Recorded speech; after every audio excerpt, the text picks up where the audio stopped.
तो नमस्कार, आदाब, सत श्री अकाल, राम राम, खमा गणी दोस्तों। मैं रजनी स्वागत करती हूँ आपका हमारे चैनल द सक्सेस में। तो दोस्तों, आज मैं बहुत दिन बाद में वीडियो ला रही हूँ क्योंकि आज ही संडे है और संडे को ही मुझे रिकॉर्ड करने का टाइम मिला। आपको पता है एग्ज़ाम्स चल रही है हाफ ईयरली स्कूल्स में। उससे पहले घर में कोई प्रोग्राम था तो वो कुछ वीडियोस मैंने बहुत पहले बना के रिकॉर्ड किए थे कि प्रोग्राम की वजह से आपको डिस्टरबेंस नहीं हो। फिर मेरे को लगा था कि मैं यहाँ पे आ जाऊँगी तो रेगुलरली बना लूँगी वीडियो, बट यहाँ पे आने के बाद में और भी हेक्टिक शेड्यूल हो गया।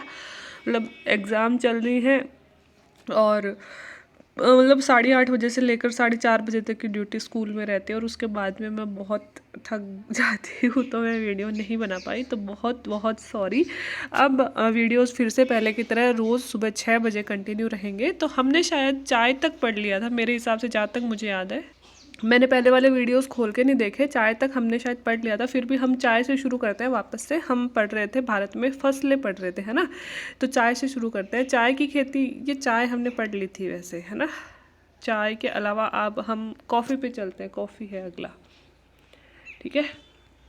कॉफ़ी, भारतीय कॉफ़ी अपनी गुणवत्ता के लिए विश्वविख्यात है। हमारे देश में अरेबिका किस्म की कॉफ़ी पैदा की जाती है जो आरंभ में यमन से अरेबिका किस्म की कॉफ़ी पैदा की जाती है जो भारत में कहाँ से लाई गई थी, जो भारत में यमन से लाई गई थी। दोस्तों, हमारे यहाँ पे कॉफ़ी जो है हमारी मूल ओरिजिन नहीं है ना, कि भारत में हमेशा से नहीं होती, कहीं विदेश से हम ये पौधा लेके आए और भारत में उगाना स्टार्ट किया। तो पूछा जा सकता है कि कहाँ से हम कॉफ़ी लेके आए थे, तो हम यमन से कॉफ़ी लेके आए थे, ठीक है। और इस किस्म की कॉफ़ी की विश्व भर में अधिक मांग है। देखो, कॉफ़ी दो तरह की होती है, एक तो अरेबिका कॉफ़ी और एक रोबस्टा कॉफ़ी, है ना। तो अरेबिका किस्म की जो कॉफ़ी है वो इंडिया में उगाई जाती है और अरेबिका एक अच्छी कॉफ़ी है ना, बढ़िया कॉफ़ी होती है। तो विश्व में इसकी डिमांड भी ज़्यादा है। इस कृषि की शुरुआत बाबा बुदन की पहाड़ियों से हुई थी और आज भी इसकी खेती नीलगिरी की पहाड़ियों के आसपास कर्नाटक, केरल और तमिलनाडु में की जाती है। देखो, रबर हो गया, नारियल हो गया, कॉफ़ी हो गया, ये सारी चीज़ें कर्नाटक, केरल, तमिलनाडु में की जाती है। बाबा बुदन की पहाड़ियाँ कर्नाटक में है और सबसे पहले हमारे देश में बाबा बुदन की पहाड़ियों पर ही कॉफ़ी उगाई गई थी। न जाने कितनी बार ये क्वेश्चन एग्जाम्स में पूछा गया है ना कि भारत में सबसे पहले कॉफ़ी कहाँ उगाई गई थी, तो बाबा बुदन की पहाड़ियों पर। कर्नाटक में दोस्तों दो चीज़ों के लिए फेमस है बाबा बुदन की पहाड़ी। एक तो यहाँ पे कॉफ़ी सबसे पहले उगाई गई थी और दूसरा भारत में लोहा, अगर दक्षिणी भारत की बात करें तो लोहा पाया जाता है बाबा बुदन की पहाड़ियों पे, है ना। तो दो चीज़ों के लिए इसको याद रखिएगा। अब हम चलते हैं बागवानी फसलों में। बागवानी फसलें वो होती है सब्जियां और फ्रूट्स जो हम उगाते हैं ना, उनको हम बागवानी फसलें बोलते हैं। मोस्टली फ्रूट इसमें आते हैं ना। तो बागवानी फसलें 2018 में भारत का विश्व में फलों और सब्जियों के उत्पादन में चीन के बाद में दूसरा स्थान था। भारत में चाइना के पश्चात सबसे ज़्यादा बागवानी फसलें उगाई जाती हैं। भारत उष्ण और शीतोष्ण दोनों ही प्रकार के फलों का उत्पादक है। उष्णकटिबंधीय फल भी होते हैं और शीतोष्णकटिबंधीय फल भी होते हैं। भारतीय फलों जिनमें महाराष्ट्र, आंध्र, तेलंगाना, उत्तर प्रदेश, पश्चिमी बंगाल के आम, नागपुर और चेरापूंजी के संतरे। तो देखो, भारत में फल होते कहाँ कहाँ पे है? महाराष्ट्र में, आंध्रा में, तेलंगाना में, यूपी में, पश्चिमी बंगाल में। तो आपको पता है पश्चिमी बंगाल में तो सबसे ज़्यादा आम होते हैं, है ना। मेरी मम्मी का बचपन भी कोलकाता में ही बीता और मम्मी हमेशा कहती है हम सुबह उड़ते ही आम के बागानों में जाया करते थे और ढूंढा करते थे कि आम गिरे हुए हैं क्या, और हम खूब सारे आम बटोर के लाया करते थे। जिस तरह से अपन राजस्थान के बच्चे बेर खाए आपने, अभी जो जनरेशन है उन लोगों ने तो खाए तो होंगे, लेकिन वो उठा के नहीं लाए होंगे। हमारी जो जनरेशन है 90s वाले जो चिल्ड्रन है ना, बच्चे हैं ना, वो ज़रूर झाड़ियाँ हुआ करती थी खेतों में। और हम भी कई बार ऐसे होते थे, आंधी वांधी चलती थी तो हम भागते थे झाड़ियों के नीचे कि बेर गिरे होंगे यार, बेर उठा के लाते हैं। तो राजस्थान वालों ने बेर उठाए होंगे और पश्चिमी बंगाल वालों ने आम के, पश्चिमी बंगाल में आम ज़्यादा होता है। नागपुर और चेरापूंजी में, नागपुर के संतरे तो आप सबने सुने होंगे, वहाँ पे संतरे ज़्यादा होते हैं। इसके अलावा केरल, मिजोरम, महाराष्ट्र और तमिलनाडु के केले अपने इंडिया में मोस्टली हर जगह हो जाते हैं ना। और देखो, लेकिन इनमें साउथ इंडिया में ज़्यादा और उधर मिजोरम में होते हैं। यूपी और बिहार की लीची, भाई लीची कहाँ होती है? यूपी और बिहार में होती है। और मेघालय के अनानास, जो पाइनएप्पल होता है, वो मेघालय में होता है। आंध्र प्रदेश, तेलंगाना और महाराष्ट्र के क्या? अंगूर। और हिमाचल और जम्मू के तो आपको पता ही है सेब, नाशपाती और खुबानी, है ना। सेब भी, नाशपाती भी, खुबानी। आपने जम्मू की एप्पल तो सुनी होगी सबने, है ना, वो वहाँ पे होती है, हिमाचल की एप्पल, जम्मू के एप्पल। और अखरोट इनकी विश्व में बहुत मांग होती है। तो ये फल अगर थोड़ा बहुत कई बार पूछ ले जाते हैं कि निम्नलिखित फल कहाँ पे ज़्यादा होता है, तो थोड़ा सा याद रखिएगा, कोई ज़्यादा इंपॉर्टेंट नहीं है, ज़्यादा क्वेश्चंस नहीं पूछे जाते हैं इसमें से। अब हम बात करते हैं अखाद्य फसलें। इतनी देर हमने बात करी खाद्य फसलों की, जो खाने वाली फसलें। अब हम बात करते हैं अखाद्य फसलें। रबड़। रबड़ भूमध्य रेखीय क्षेत्र की फसल है। याद रखिएगा, कई बार इन फसलों के बारे में पूछ लिया जाता है, उष्णकटिबंधीय है कि शीतोष्ण कटिबंधीय, भूमध्य रेखीय। तो भूमध्य रेखीय फसल है, परंतु विशेष परिस्थितियों में उष्ण और उपोष्ण में भी यह उगाई जाती है। मतलब भूमध्य रेखीय मतलब जहाँ पे ज़्यादा बारिश होती है, लेकिन कई बार यह उष्ण और उपोष्ण मतलब भारत जैसे देशों में भी उगा ली जाती है। इसको देखो, 200 सेंटीमीटर से ज़्यादा वर्षा चाहिए और 25 डिग्री सेल्सियस से ज़्यादा तापमान, नम और आर्द्र जलवायु की आवश्यकता होती है। तो आप समझ गए होंगे, 200 सेंटीमीटर से ज़्यादा तो इसको बारिश चाहिए। तो भारत में रबड़ वहीं होगा जहाँ पे बहुत ज़्यादा बारिश होती है। इसके साथ ही इसको गर्मी भी अच्छी खासी चाहिए, 25 डिग्री सेल्सियस के आसपास गर्मी भी चाहिए, और नम और आर्द्र जलवायु मतलब ज़्यादातर बारिश होती रहे ऐसी जलवायु चाहिए। दोस्तों, अगर किसी भी जो फसल है ना, उसके लिए विशेष जलवायु परिस्थितियों की आवश्यकता होती है ना, तो उसके लिए जलवायु परिस्थितियाँ भी पूछ ली जाती है। जैसे हमारे नेट के एग्जाम में बहुत बार पूछा गया है, जैसे चावल की फसल के लिए निम्न प्रकार की जलवायु दशाएं आवश्यक होती हैं, गन्ना की फसल के लिए निम्न आवश्यक होती है, फिर 4 कोटेशन दे देंगे। तो थोड़ा सा ये भी आप याद रख सकते हैं। रबड़ एक महत्वपूर्ण कच्चा माल है जो उद्योगों में प्रयुक्त होता है। तो रबड़ का उपयोग कहाँ होता है? कच्चे माल के रूप में उद्योगों में होता है, जैसे टायर वगैरह बनाने में। इसे मुख्य रूप से केरल, कर्नाटक और तमिलनाडु, मैंने जो बोला था, तीनों में रबड़, नारियल और जो कॉफ़ी है, ये इन तीनों क्षेत्रों में ही ज़्यादा होती है। तो केरल, तमिलनाडु, कर्नाटक और अंडमान निकोबार द्वीप समूह है, मेघालय में गारो पहाड़ियों में उगाया जाता है। तो कहाँ पे उगाया जाएगा? रबड़ वहाँ पे उगाया जाएगा जहाँ पे ज़्यादा वर्षा होगी, गर्मी भी ठीक ठाक पड़ेगी। तो अपने यही वाले एरिया हैं। उन वस्तुओं की सूची बनाइए जो रबड़ से बनती है और हम इनका प्रयोग करते हैं। तो रबड़ से हमारे बहुत सारे प्रोडक्ट्स बनते हैं। ब्यूटी प्रोडक्ट में बहुत सारे होते हैं, जैसे हम इलास्टिक्स वगैरह यूज़ करते हैं, टायर इंडस्ट्रीज़ में रबड़ यूज़ होते हैं, है ना। कई सारी चेयर्स वगैरह में भी रबड़ यूज़ होते हैं। तो बहुत सारी जगह रबड़ का उपयोग होता है।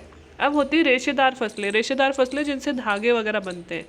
तो कपास, जूट और सन। कई बार पूछ लिया जाता है रेशेदार फसलों में कौन कौन सी फसलें आती हैं। तो 3 तरह की फसलें आती हैं, एक तो कपास, एक जूट और एक सन। और प्राकृतिक रेशम। प्राकृतिक रेशम का अब तो बहुत कम होता है, लेकिन प्राकृतिक रेशम तो जैसे बहुत इंपॉर्टेंट होती है, जिससे रेशम बनता है ओरिजिनल, वो है ना। ये भारत में उगाई जाने वाले 4 मुख्य रेशेदार फसलें हैं। इनमें पहली 3 मिट्टी में उगाने से प्राप्त होती है और चौथा रेशम के कीड़े कोकून से प्राप्त होते हैं। देखो, कपास, जूट और सन तो मिट्टी में उगाई जाती हैं, और चौथी जो है, जो हम कह रहे हैं कि प्राकृतिक रेशम कैसे बनाते हैं, रेशम के कीड़े पाले जाते हैं। उस कीड़े का नाम है कोकून, है ना। नहीं, कीड़े का नाम तो दूसरा आएगा। कीड़ा जो कोकून नामक एक पदार्थ, मतलब उसका जो लार होती है, उससे हम रेशम बनाते हैं। यहाँ पे कीड़े का नाम देंगे हमको। जो मलबरी के पेड़ पे पत्तियों में पाला जाता है। तो यह कीड़ा कौन से पेड़ पे पाला जाता है? मलबरी के पेड़ की पत्तियों में पाला जाता है। और रेशम उत्पादन के लिए जो कीड़ों का पालन होता है वह रेशम पालन, और इसे सेरीकल्चर कहते हैं। कई बार एग्जाम्स में पूछा जाता है रेशम पालन क्या कहलाता है? सेरीकल्चर कहलाता है। मतलब जो कीड़ों को हम पालते हैं ना, क्योंकि वह कीड़ा क्या छोड़ेगा? कोकून छोड़ेगा, और कोकून से हम रेशम बनाएंगे, है ना। तो इस चीज़ को हम क्या कहते हैं? सेरीकल्चर कहते हैं। तो पहला हमने पढ़ लिया। दूसरा हम पढ़ते हैं कपास। भारत को कपास के पौधे का मूल स्थान माना जाता है। जिस तरह से हमने पढ़ा कि कॉफ़ी भारत में मूल उत्पादित नहीं है, लेकिन जो कपास है भारत का मूल उत्पादन है। मतलब यह ओरिजिनली भारत में ही उगाई जाती थी।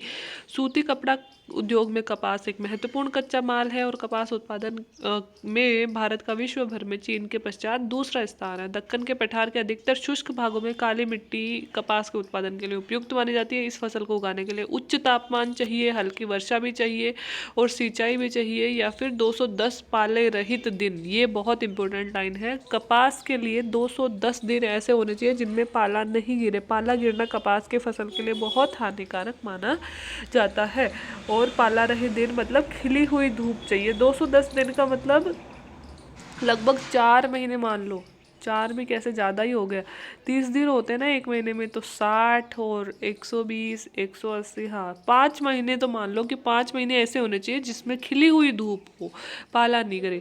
और ये खरीफ की फसल है, और इसे आगे पढ़ेंगे वो। तो पहले ये समझ लो कि भारत एक तो कपास के उत्पादन में चीन के पश्चात भारत का दूसरा स्थान है। कपास से हम क्या सूती वस्त्र बनाते हैं, मतलब जो कपड़ा उद्योग है उसके लिए कच्चा माल होता है कपास।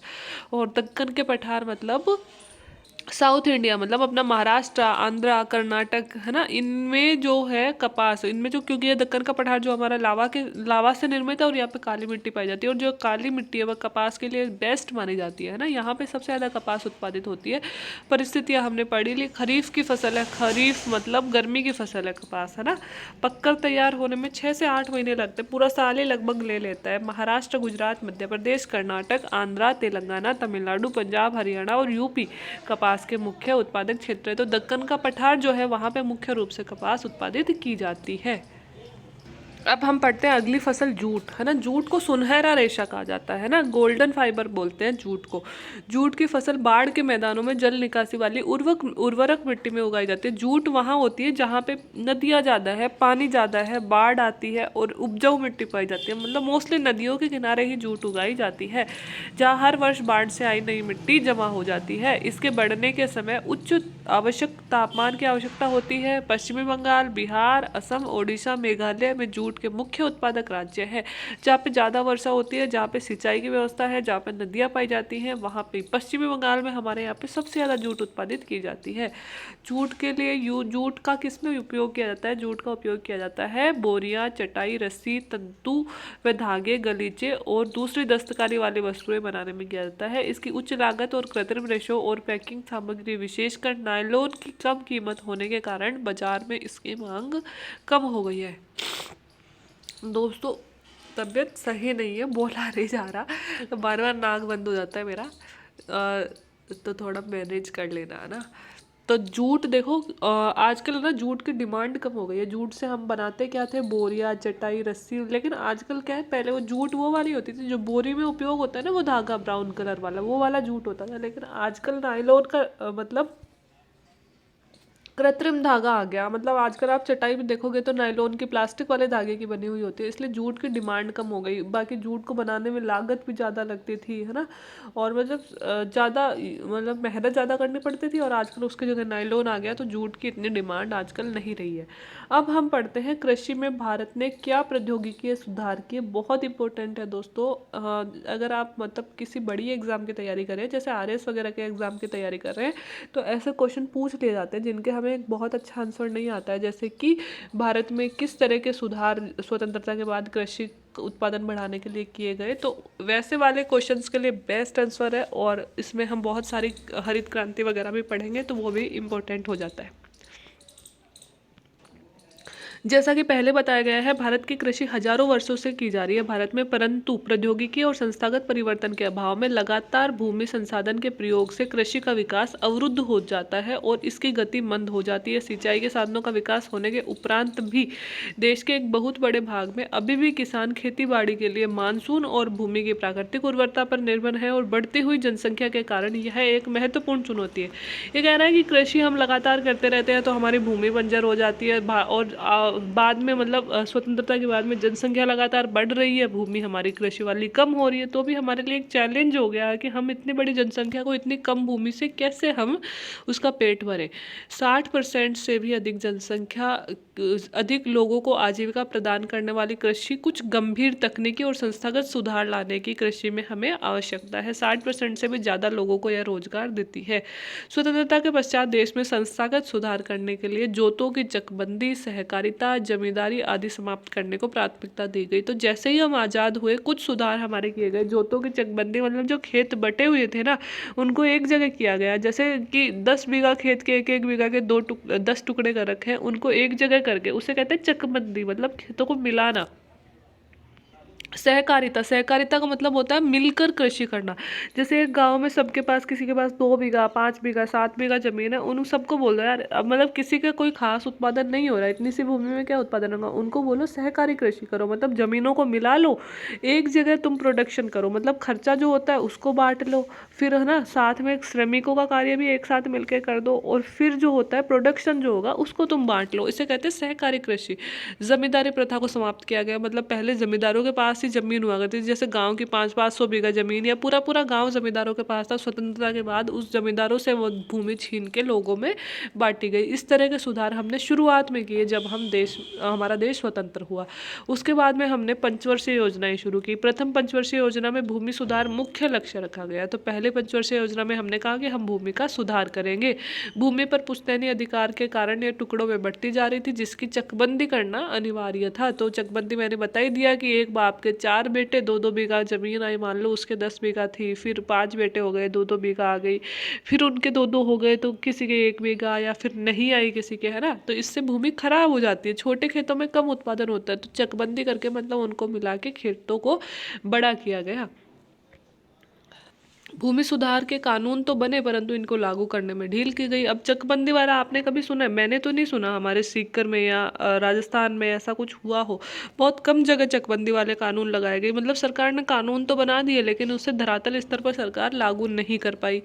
1960 और 70 के दशकों में भारत सरकार ने कई प्रकार के कृषि सुधारों की शुरुआत की। मतलब हमारे प्रोडक्शन में कोई सुधार नहीं हुआ। फिर 60 और 70 का दशक आया जब हम भूखे मरने लगे बिल्कुल ही, है ना। तब हमने 60-70 के दशकों में और भी कई तरह के सुधार किए, जैसे पैकेज टेक्नोलॉजी पर आधारित हरित क्रांति और श्वेत क्रांति जैसी कृषि सुधार के लिए कुछ रणनीतियां हमने अपनाई या आरंभ की गई। 60-70 के दशक में हमने हरित क्रांति करी और श्वेत क्रांति करी, परंतु इसके विकास से कुछ ही देशों तक इसका विकास सीमित रह गया। अब हरित क्रांति और ये जो क्रांति है दोनों, ये हम आगे पढ़ लेंगे। वैसे आप चिंता मत करो, डिटेल में भी आएंगी आगे। ये हरित क्रांति क्या थी, 11वीं क्लास की या 12th क्लास की बुक में आएगा ये, ठीक है। लेकिन ये कह रहा है हरित क्रांति और श्वेत क्रांति की वजह से ना सारे देश पे प्रभाव नहीं पड़ा। कुछ सीमित इलाके जैसे पंजाब, हरियाणा, यूपी में भी इतना नहीं पड़ा। पंजाब, हरियाणा वगैरह के ये जो किसान है वो बहुत अमीर हो गए, और कुछ राज्य जो थे उन पे हरित क्रांति का प्रभाव ही नहीं पड़ा, तो वहाँ के किसान गरीब रह गए। तो इससे और ज़्यादा असमानता उत्पन्न हो गई।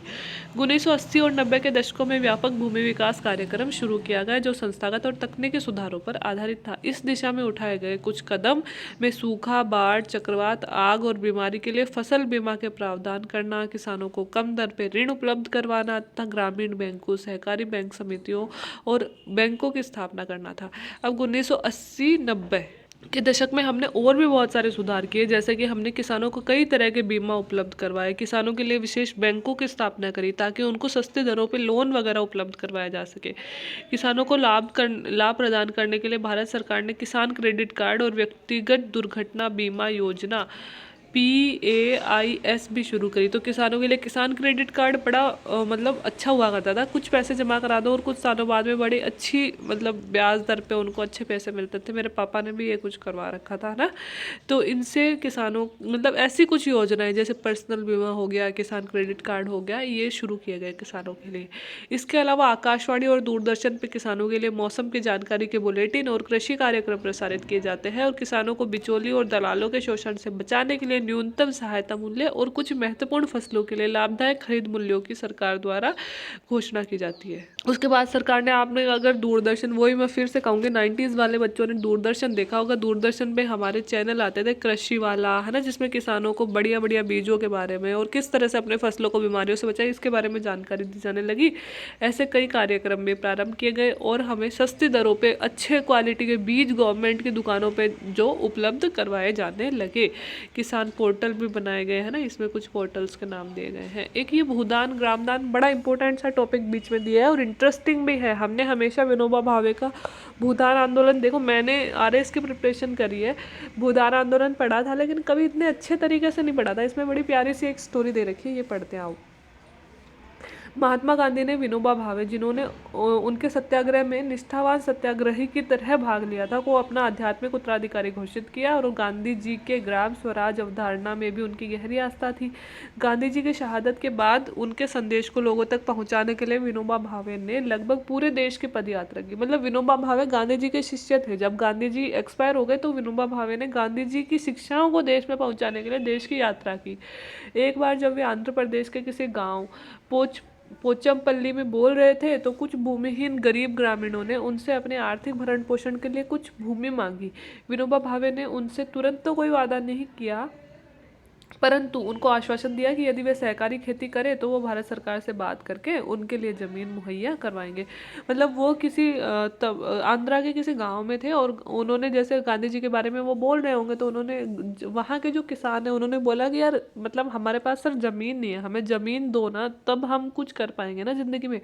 तो उन्होंने मतलब वादा तो नहीं किया, उन्होंने कहा कि अगर तुम सहकारी खेती करो, सहकारी खेती मतलब गांव में 50 किसान है, 50 किसान एक साथ खेती करे, तो मैं हो सकता है मतलब मैं गवर्नमेंट से डिमांड करूंगा कि तुम्हें ज़मीन दिलवा दी जाए, है ना। अचानक से ही रामचंद्र रेड्डी उठ खड़े हुए और उन्होंने 80 भूमिहीन ग्रामीणों को 80 एकड़ भूमि बांटने की पेशकश की और इसे ही भूदान के नाम से जाना गया। वहाँ पे मतलब एक कोई बड़े अच्छे मतलब एक रईस आदमी था, उसको दया आ गई, उसने अपनी 80 एकड़ भूमि 80 लोगों को दान कर दी। इसे ही क्या कहा गया, भूदान कहा गया। बाद में विनोबा भावे ने यात्राएं की और अपना यह विचार पूरे भारत में फैलाया। कुछ जमींदारों ने जो अनेक गांवों के मालिक थे, भूमिहीनों को गांव देने की भी पेशकश की और इसे ग्राम दान भी कहा गया। मतलब विनोबा भावे से बहुत सारे जमींदार भी प्रभावित हुए, कई सारे गांव उन्होंने डोनेट कर दिए जमींदारों ने, तो इसे गांव दान भी कहा गया। परंतु कुछ जमींदारों ने तो भूमि सीमा कानून से बचने के लिए अपनी भूमि का एक हिस्सा दान किया था। विनोबा भावे द्वारा शुरू की गई इस भूदान ग्रामदान आंदोलन को रक्तहीन क्रांति के नाम से भी नाम दिया गया।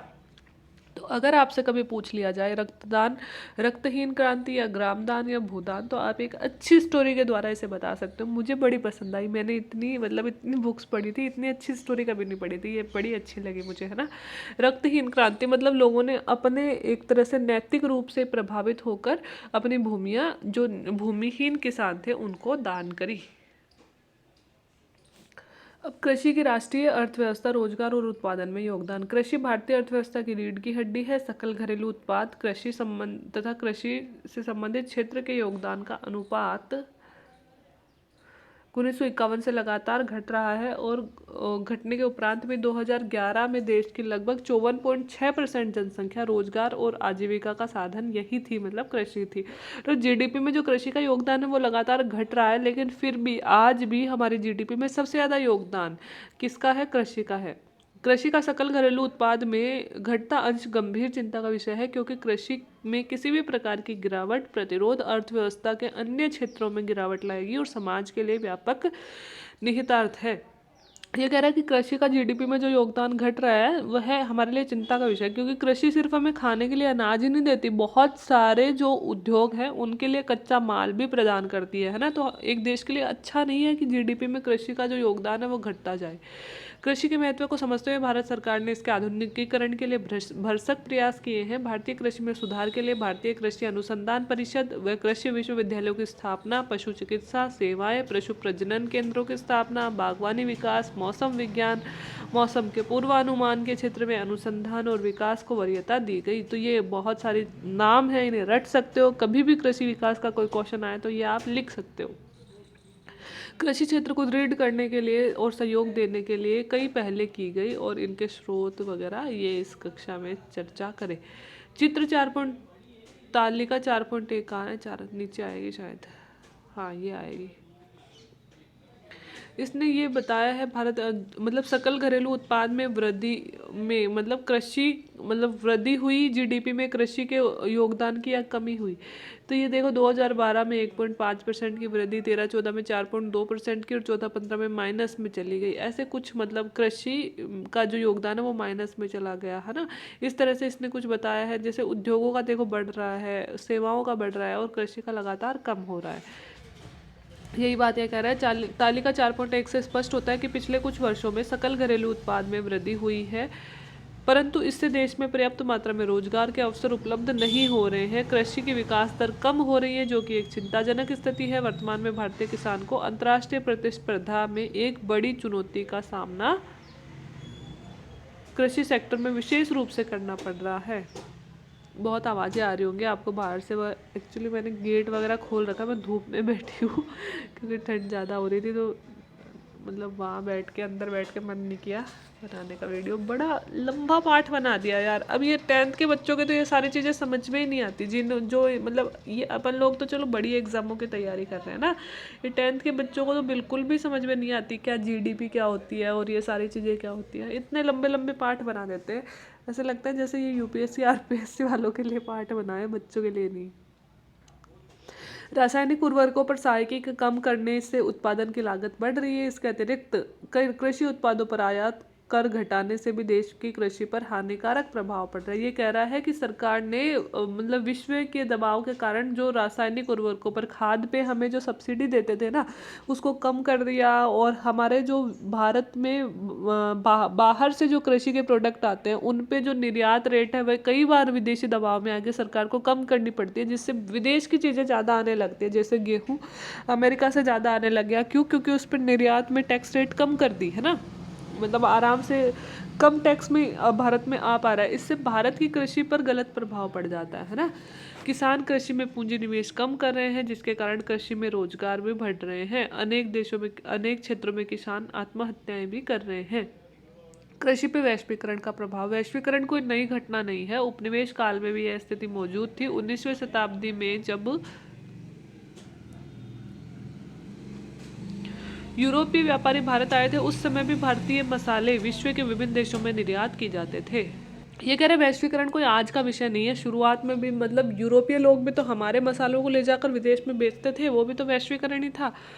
फिर आगे चल के दक्षिणी भारत के किसानों को इन फसलों को उगाने के लिए प्रोत्साहित किया जाता था। मतलब जिसकी विश्व में डिमांड होती थी, जैसे चाय अंग्रेजों को चाहिए होती थी, हमसे चाय उगाते थे। नील अंग्रेजों को चाहिए होती थी, हमसे नील उगाते थे। तो वो वैश्वीकरण का ही तो प्रभाव है। मतलब विश्व में जिस चीज़ की डिमांड है हम उस चीज़ की कृषि कर रहे हैं। आज भी गर्म मसाले भारत से निर्यात किए जाने वाली मुख्य वस्तुओं में शामिल है। ब्रिटिश काल में अंग्रेजी व्यापारी भारत के कपास की ओर आकर्षित हुए और भारतीय कपास को ब्रिटेन में सूती वस्त्र उद्योग के लिए कच्चे माल के रूप में निर्यात किया गया। मैनचेस्टर और लिवरपूल में सूती वस्त्र उद्योग सूती वस्त्र उद्योग भारत में पैदा होने वाली उत्तम किस्म की कपास के उत्पादन उपलब्धता पर फली फूली। मतलब जो यूके है, यूके में मैनचेस्टर और लिवरपूल है, वहाँ पे औद्योगिक क्रांति हो रही थी उस टाइम पे।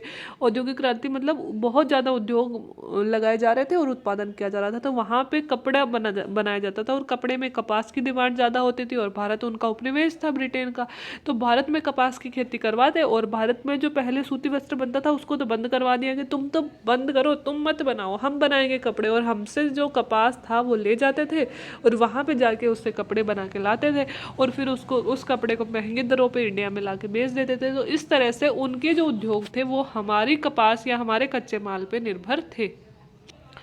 1917 में बिहार में चंपारण आंदोलन में भी आपने पढ़ा होगा। इसकी शुरुआत इसलिए हुई कि इस क्षेत्र में किसानों से नील की खेती के लिए दबाव डाला जा रहा था और नील ब्रिटेन में सूती वस्त्र उद्योग के लिए कच्चा माल थी, है ना। तो नील की खेती, नील क्यों चाहिए था? क्योंकि नील ब्रिटेन में सूती वस्त्र में नील दी जाती थी, उसके लिए उनके लिए नील की ज़रूरत थी।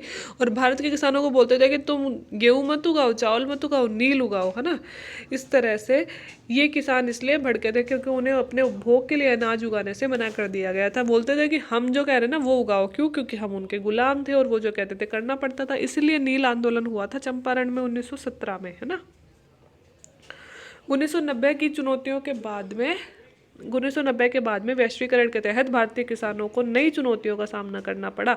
1990s में जब हम आज़ाद हो गए थे तब हमारे सामने नई तरह की चुनौतियाँ आई, जैसे कि चावल, कपास, रबड़, चाय, कॉफ़ी, जूट मसालों का मुख्य उत्पादक होने के बावजूद भी भारतीय कृषि विश्व के विकसित देशों से स्पर्धा करने में असमर्थ है, क्योंकि यह उन देशों में कृषि को अत्यधिक सहायता दी जाती है कि हमारे देश में बहुत अच्छे हम चावल, कपास वगैरह सब उगा लेते हैं, लेकिन हमारी खेती जो होती है हमारी महंगी होती है और उनकी सस्ती होती है। क्यों? क्योंकि वो अपने किसानों को फ्री में उपलब्ध करवाते हैं। हमें तो सब्सिडी देते हैं जैसे बीज पे, उर्वरकों पे, और वो तो बहुत ज़्यादा सब्सिडी देते हैं अथवा वो फ्री में उपलब्ध करवाते हैं। तो उनकी खेती जो है वो सस्ती हो जाती है और हमारी खेती महंगी हो जाती है ना। तो ये बताओ कि वो आराम से, जैसे हमारे एक किसान के गेहूं की एक बोरी 1400 रुपये में बेचने पे उसको लाभ हो रहा है, जबकि अमेरिका में वही बोरी वो 600 रुपये में आराम से बेच रहे हैं, उसमें भी उनको लाभ हो रहा है। क्यों? क्योंकि भाई उनको तो बीज वगैरह, खेती वगैरह, बिजली वगैरह, पानी वगैरह सब उनको मुफ्त में मिला है ना।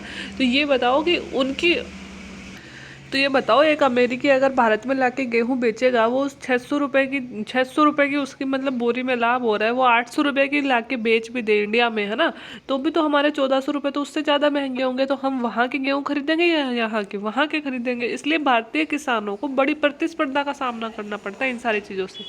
आज भारतीय कृषि दोराहे पर खड़ी है। भारतीय कृषि को सक्षम और लाभदायक बनाना है तो सीमांत और छोटे किसानों की स्थिति सुधारने पर जोर देना होगा। हमारे यहाँ पे बड़े किसान कम है, छोटे किसान ज़्यादा है, और उन्हीं किसानों की स्थिति हमें सुधारनी पड़ेगी।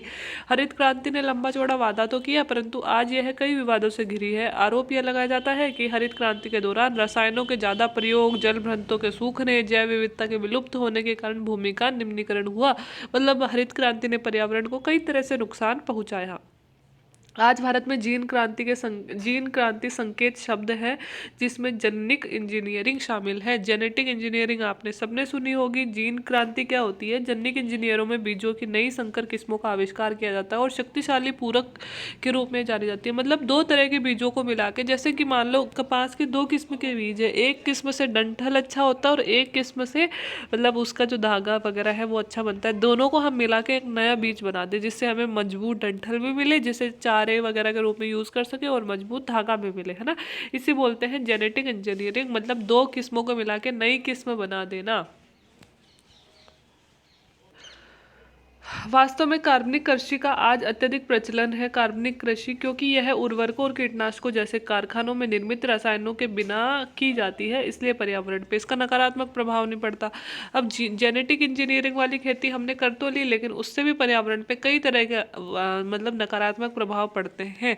जैसे हमने ना मतलब जेनेटिक ब्रिंजल तैयार किया था, वह ब्रिंजल में मतलब उसमें कीड़े नहीं लगते थे, है ना, कीड़े नहीं होते थे उसमें, बैंगन में, है ना, लेकिन उस मतलब किस्म के पता नहीं मतलब पक्षियों के खाने से उन पे नकारात्मक असर पड़ने लगा, है ना, और एक किस्म के पक्षी खत्म होने लगे। इस तरह से हर चीज़ के पॉजिटिव नेगेटिव इफेक्ट है। तो हाँ, अब हम चल रहे हैं कार्बनिक कृषि। कार्बनिक कृषि वो कृषि होती है जिसमें उर्वरकों और कीटनाशकों का प्रयोग नहीं किया जाता। कारखानों में निर्मित रसायनों के बिना कृषि की जाती है, जिससे पर्यावरण पर नेगेटिव इफेक्ट नहीं पड़े। कुछ अर्थशास्त्रियों का यह भी मानना है कि बढ़ती जनसंख्या के कारण घटते आकार के जोतों पर यदि खाद्यान्नों की खेती ही होती रही तो भारतीय किसानों का भविष्य अंधकार में है। भारत में लगभग 83.3 करोड़ हेक्टेयर लोग आज लगभग 25 करोड़ हेक्टेयर भूमि पर निर्भर है, और इस प्रकार एक व्यक्ति के हिस्से में औसतन आधा हेक्टेयर से भी कम भूमि कृषि भूमि आती है। इससे आमदनी तो हमें भारतीय किसानों को शस्यावर्तन करना चाहिए और खाद्यान्नों के स्थान पे कीमती फसलें उगानी चाहिए। इससे आमदनी अधिक होगी तथा पर्यावरण का निम्नीकरण में कमी आएगी। फलों, औषधियों, पौधों, बायोडीजल फसलों जैसे जट्रोफा, जोजोबा, फूलों और सब्जियों को उगाने वाली चावल और गन्ने की सब्जियों को उगाने के लिए चावल या गन्ने से बहुत कम सिंचाई की आवश्यकता होती है। ये कह रहा है कि अगर भारत ऐसे खाने वाली फसलों का ही उत्पादन करते रहे ना, तो भविष्य अंधकार में है भारतीय किसानों का। भारतीय किसानों को ऐसी फसलें उगानी चाहिए जिससे हमें ज़्यादा लाभ हो। जैसे कि इसने एग्जाम्पल दिए हैं, जैसे मतलब बेचने में ज़्यादा लाभ हो, बाकी उनको बेच के हम खाने वाली चीज़ें खरीद लेंगे। जैसे इसने कहा है कि फल उगाने चाहिए, औषधीय पौधे मतलब जिनसे दवाइयाँ बनती है, इस तरह के पौधे, बायोडीजल जिनसे डीजल बनता है, जैसे जट्रोफा, जोजोबा, ऐसी फसलें हैं जिनसे हम मतलब तेल निकालते हैं, जिसको डीजल में मिलाया जाता है ना, वो बहुत लाभदायक होता है, जिससे डीजल का उपयोग कम किया जा सकता है और महंगा भी बिकता है ना। तो इस तरह की फसलें, इनमें क्या होता है, पानी भी गन्ने और चावल के मुकाबले कम यूज होता है, तो देश का पानी भी बचेगा, किसानों को आय भी ज़्यादा होगी। भारत की जलवायु विविधता का विभिन्न प्रकार की कीमती फसलें उगाकर हम उपयोग कर सकते हैं। ये एक पैराग्राफ पढ़ लेते हैं।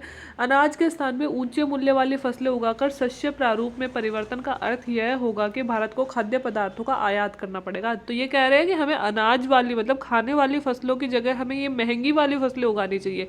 इससे हमें क्या करना पड़ेगा, हम महंगी वाली फसलों को बेचेंगे, किसानों को लाभ ज़्यादा होगा, और अनाज जो है वो हम बाहर से भी खरीद सकते हैं, क्योंकि चाइना हो गया, यूक्रेन हो गया, रसिया हो गया और अमेरिका हो गया, खूब गेहूँ चावल उगा रहे हैं, हम उनसे खरीद सकते हैं।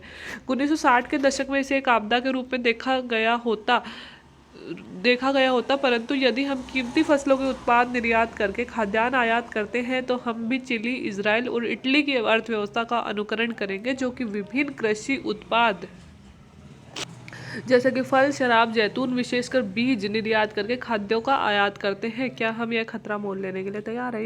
ये कह रहा है कि 1960 के दशक में देखो एक ऐसा टाइम था जब हमारे पास में खाने के लिए अनाज नहीं था, तो हमने अनाज की खेती पे ज़्यादा जोर दिया, तब ये ठीक था। लेकिन आज हमारे पास में अनाज भरपूर है, हमारे ज़्यादातर किसान चावल, गन्ना, मक्का, बाजरा वगैरह सब खाने वाली चीज़ें उगाते हैं। अब कह रहे हैं किसानों को शस्यावर्तन मतलब फसल को बदलने की ज़रूरत है। अब हमें अनाज तो यार हमें बहुत सारे देशों से सस्ता भी मिल जाता है। अमेरिका के गेहूँ आज भी सस्ते मिलते हैं, लेकिन हम उस पर टैक्स लगा देते हैं ताकि हम अपने देश के गेहूँ रख सके, खरीद सके, है ना। तो हम गेहूँ वगैरह, चावल वगैरह ये सब वहाँ से खरीद सकते हैं। हम क्या उगाएं, जैसे कि इटली ने किया, चिली ने किया और इसराइल ने किया, कि ये लोग ज़्यादातर फलों की खेती करते हैं, जैसे कि जैतून की खेती हो गई, है ना, शराब बनाना हो गया, ये सब करते हैं ये। तो ये क्या करते हैं, इनके पास में अनाज नहीं है, इनके पास में अनाज नहीं उगाते हैं, इन फसलों से उत्पादन करते हैं, बेचते हैं, बढ़िया ऊंची कीमतों पे अनाज खरीद लेते हैं, है ना।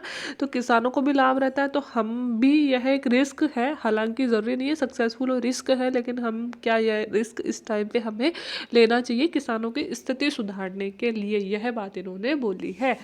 तो दोस्तों पार्ट हमारा पूरा हुआ। बहुत दिन से आप बोल रहे थे मैडम पीरियड का टाइम बढ़ा दो, तो मैंने टाइम बढ़ाया है, 35 मिनट हो गए हैं। मुझे ये लेसन पूरा करना था, कितने दिन से अटका हुआ था। बाकी कल हम चलेंगे नेक्स्ट चैप्टर में, जो है खनिज और ऊर्जा संसाधन। बहुत इंपॉर्टेंट है, 5वां चैप्टर है हमारा, बहुत इंपॉर्टेंट है हमारे खनिज। तो आज के लिए इतना ही। वीडियो कैसा लगा? अगर वीडियो अच्छा लग रहा है तो प्लीज़ नीचे अपने प्यारे प्यारे कमेंट्स ज़रूर छोड़ें, और वीडियो को लाइक, शेयर एंड सब्सक्राइब करें। प्लीज़ वीडियो को शेयर भी करें ताकि चैनल भी ग्रो करे। बाकी वीडियो देखने के लिए thank you so much, bye bye.